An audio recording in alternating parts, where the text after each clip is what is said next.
Good day, everyone.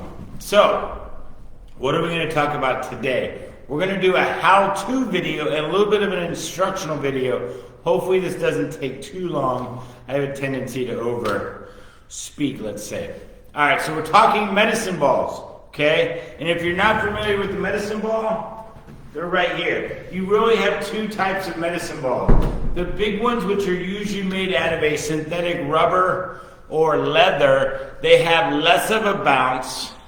And then you have your pure rubber medicine balls, which are smaller in nature and have more of a bounce. We actually don't carry those rubber ones in our facility because we're not huge fans, because they're a little uncomfortable to use. They bounce a little bit too much. We found we have other options as far as using the bigger medicine balls, which we prefer for our athletes and clients. And it's just a little bit easier to handle for most people. Also, when you're not experienced and you're not sure how that bounce is going to happen, it comes a little bit too fast for most people. So we avoid the rubber medicine balls, and that doesn't necessarily mean that you can't have them and use them. We're just not big fans of those medicine balls. So we have these type, the big ones. So medicine balls come in many weight options. You see right here, this one is 15 pounds. All right? Medicine balls are not necessarily about going heavier. Generally speaking, most people need a lighter one. Medicine balls are best used for the application of force, meaning how much speed can you apply into your movement.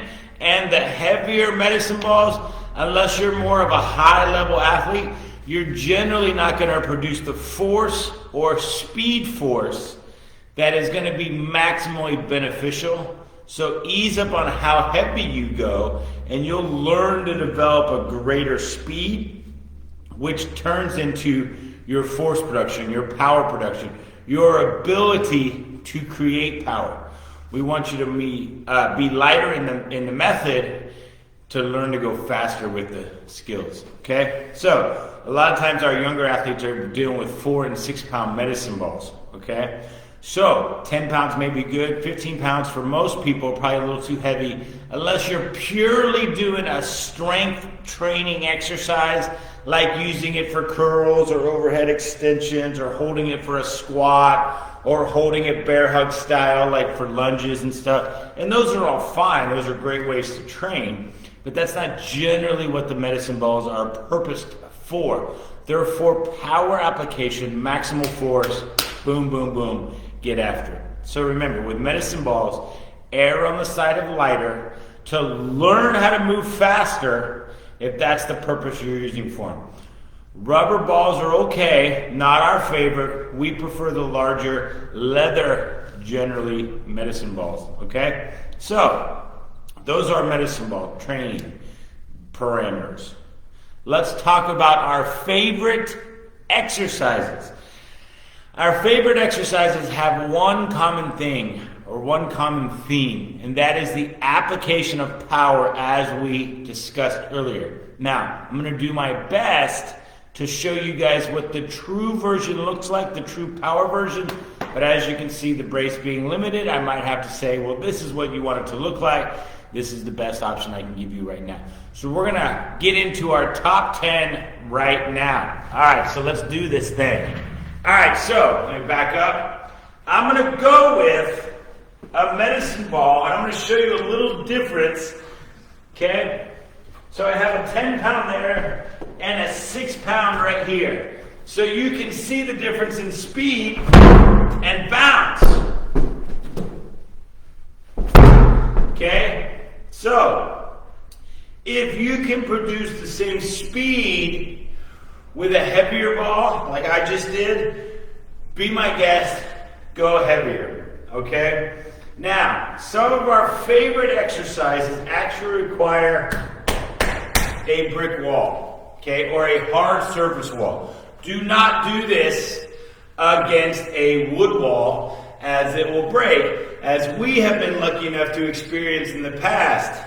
Mike Zerbato, calling you out, just saying. Hope you're doing well. All right, so San Diego back in the day. What are we doing for our favorite exercises?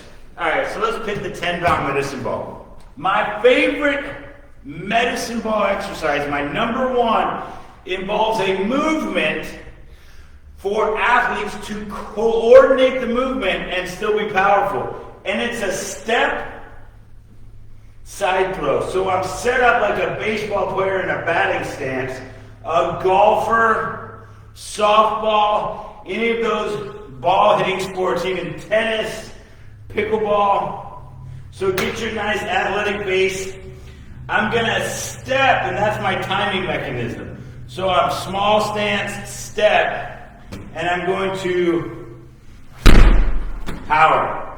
So once that foot hits, boom, that's when my power application begins. Now, the question becomes, do I long arm it or short arm it? Both ways work, and where is your hand positions? You can be low, this is more of a golfer swing. You can be middle for more of a tennis swing. You can be high for more of a baseball swing. And all of those work. It's just the same standard step and where are you throwing from. All of them are great options. We just put them under the step, throw, umbrella, let's say. Okay? So, next, also a side throw, but not a step and throw. We like to load throw. So get your base.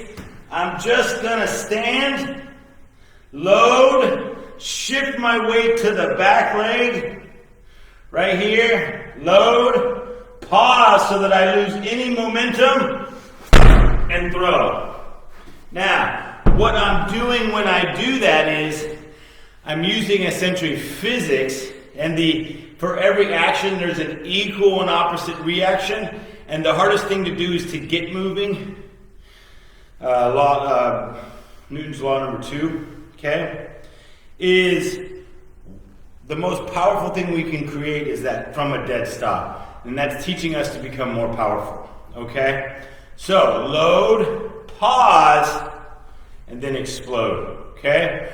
You can then start to keep the momentum. You're not going to produce as much pure power that way. You're actually going to produce a more powerful movement. But if we're training to improve our movement, that maximal with the pause is going to force us to work a little bit harder. Okay? So that was our second favorite medicine ball exercise. Okay? So remember, work both sides. Okay? So now our third is actually just a pure side throw, as most people do it. So whether you're far away or up close, it really depends on whether or not you're comfortable with catching. We generally tell people you don't want to be so close that your reactions are hitting your fingers too hard, because you can jam your fingers. And you don't want to be so far that you have to kind of lean and catch it, but you can be far enough away to where it bounces to you. So if side throw right here, see the timing? Because I'm going low, it allows for that one hop, catch it off the one hop and go. So that's a side throw, which is actually our favorite version of that, which is the low throw, one hop catch, and throw again. It really does help to create that sort of timing of throw, catch, throw, catch. All right. This next one requires a little bit of space, and it involves more movement, and it's a shuffle. So you step, step, throw, set, set, step, step, throw, shuffle back. Okay? With that one, we usually set up a cone, so you're not worried about your distance. You can just know wherever the cone is, that's where you start at.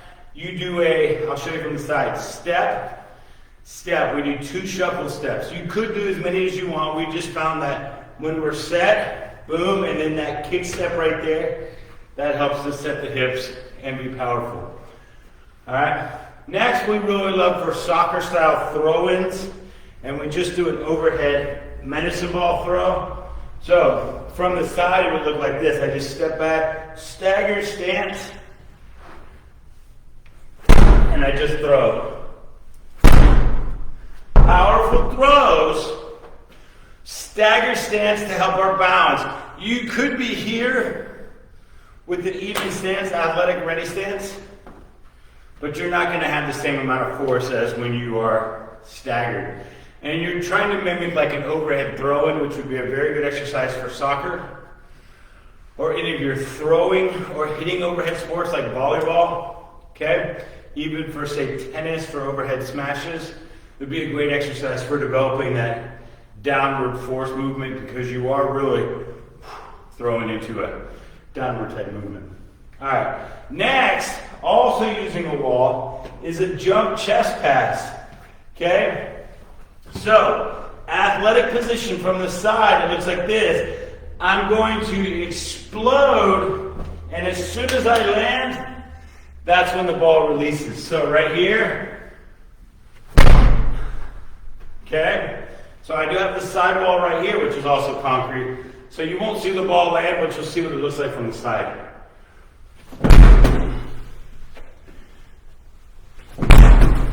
Okay?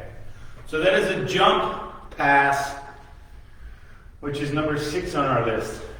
Okay? All right. Next of our top 10 favorites is reverse hay bales. That is facing away from the wall, and I'm going to throw it up and over my shoulder, which is great for developing rotational power of our obliques. And I'm just going to take it to the side, opposite side hip, throw. I open up my toe just a little bit, and I throw.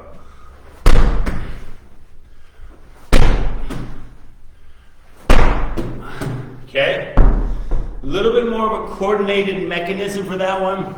I wouldn't use that with our beginners. They have a tendency to try to grab for the ball too quick, and once again, we'll do a little damage in their fingers. So because of that, it's a little bit more advanced. It's a great exercise. Actually, one of my personal favorites that I do for myself. Not necessarily in our top 10 for our beginner athletes, but definitely in my top 10. Okay? All right.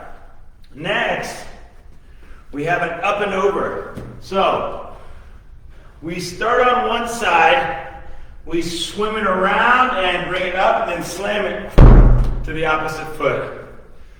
Okay, so up, slam it down. Start on the opposite side. Okay, powerful, working on the side obliques again. A little bit of learning body control. A little bit of learning balance transfer. Okay, because we are getting that side to side smooth movement, body transition from one side to the next. Okay. Next, number 9, we have dribbles, which there are 2 versions of dribbles we use. For our strength training clients, we tend to do a little bit more speed dribbles. And for our athletes, we call power dribble, which is bring it in, slam it down, bring it in, slam it down. So it's sort of a med ball slam, but the traditional med ball slam being overhead slam is a different version of that. It's a little bit more tricep, a little bit more chest, working very powerfully. Which does take us into our 10th exercise of the day, which we're going to do on one of these, our little power boxes. Now, why are we doing it up, elevated on a box? Because most people are a little fearful that when they slam it down hard, it's going to come back, and they aren't necessarily athletic or prepared to be ready to catch it. So if you're up elevated, it essentially increases your self-confidence that it's not going to hit you, which will then allow you to sort of turn your brain off and become even more powerful without having to worry about that reactionary balance. So, I get to the edge of the box, stand up, stretch big and tall, and slam it. Even as hard as I can slam it, I don't worry or risk hitting my face because I'm elevated. Okay? And that would be number 10. All right, so that is our 10 favorite medicine ball exercises, all of them done for power. There are modifications you can make by simply speeding up your movement to make it less about power, more about conditioning. There are many applications for medicine balls. We're simply going over the first and most important prioritized reason for using medicine balls, which is power application. You can use them for strength, you can use them for conditioning, you can use them for coordination, you can use them for balance training. However, we prefer, or our first priority is to use them for power. It's sort of what they were designed for, and that's definitely what we use them for the majority of the time with our athletes. All right, hopefully you guys have a medicine ball. You can go start to apply some of these exercises. You'll see a dramatic change in your ability to be coordinated, a dramatic increase in your ability to be powerful with coordination, and you'll notice your athleticism is starting to skyrocket. All right, Spencer Aiken, Stronger Together Performance Academy. Thank you guys very much.